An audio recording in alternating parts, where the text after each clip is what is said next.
Jack was the son of a very rich businessman. When his father passed away, he left an iron box for him, which contained very valuable things. One day this boy decided to go to the city to work.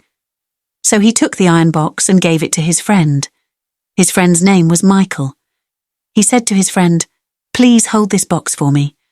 My father gave it to me, and I will take it back after a few days when I return from the city."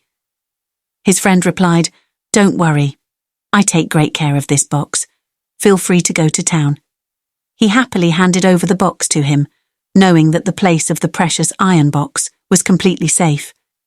A few days later, he returned from the city and went to his friend and asked him for an iron box. But his friend pretended to be a little surprised and said, "His iron box was eaten by snakes and I could not stop them." Of course, Jack realized that his friend is a bit greedy and he plans to lie to him and betray him. Jack thought that my friend was very clever, but it is better to keep quiet and I have to find a way to get the box back from him. The next day, Jack went to his friend again and said, "You can leave your son with me because I want someone to protect my property."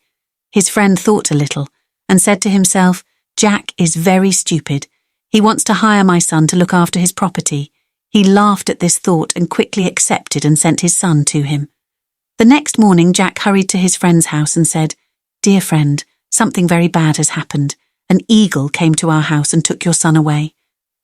His friend, who was extremely worried and helpless, he said, "How could this eagle take my son with him?" Jack replied, "Just as the snakes were able to eat the iron box." Michael then replied, "I'm sorry, my friend, I realized my mistake." He was deeply sad by what he had done and the betrayal he had committed against his friend, and he returned the box to his friend, and they were both satisfied and happy.